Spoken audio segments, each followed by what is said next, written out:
Three of the most important words that you could ever consider. Three words that have the power to change you and everything about you. Here's the three words. Well,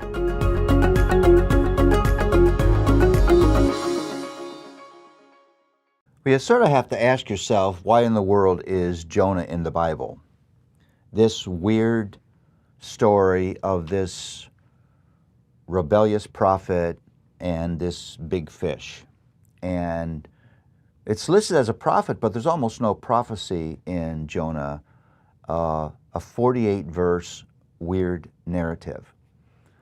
Well, I would propose that Jonah is in the Bible because this narrative captures an entire biblical worldview in a podcast. There's four elements that are part of a biblical worldview that are so powerfully depicted in Jonah. First, you have in Jonah a God of awesome, inestimable glory. This God is in absolute control of His world. I love, as you begin to go through the narrative, that first you see God sending a storm. He's that in control. And then it says that He appoints a fish to do something. Now, either you say that that's just a metaphor or this is real history. Near the end of Jonah, we find God appointing a worm. I mean, think how many worms are there? That a single worm will do the bidding of this one. It's a God of just mind-boggling power and glory. You see a world that's terribly broken by sin. You see sin in its ugliness in Jonah, both in a huge corporate sense in Nineveh, which was a wicked city, and in the heart of Jonah, who would rebel against God and fall into such spiritual insanity that he could actually believe that he could escape the presence of God. Let me just say this. If in any moment you think you are able to escape the presence of God, you are spiritually insane.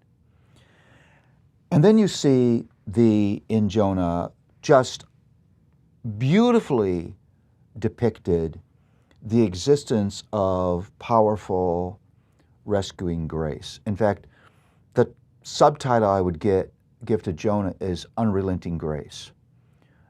You see grace in its most amazing forms, surprising grace. You see grace operating so that this fish that swallowed Jonah now vomits him up on the beach. Sometimes grace looks like vomit. We have chapter and verse for that. It's surprising. God will do whatever's necessary. He will use whatever tool is necessary to draw us back. He will not abandon His work of grace. And then we see the fact that we human beings were made to live for something bigger than us. Jonah was called to live for something bigger than Jonah's comfort, Jonah's vision of what his life should be, his political leanings. Every human being was created for transcendent life, way bigger than what we would normally choose for ourselves. But what really captures the power of the message of Jonah are three words. Three of the most important words that have ever been written down on a page.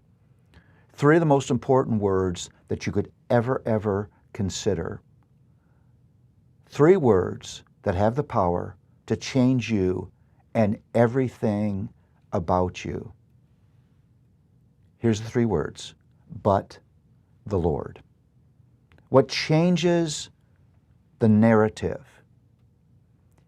of the book of Jonah, this man was heading for disaster, was the divine interruption.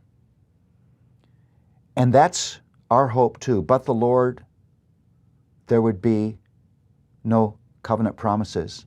But the Lord, there would be no Bible. But the Lord, there would have been no coming of Christ. But the Lord, there would be no church. But the Lord, there would be no conviction in our hearts. But the Lord, there would be no ability to believe. But the Lord, there would be no protecting, providing, delivering, transforming grace.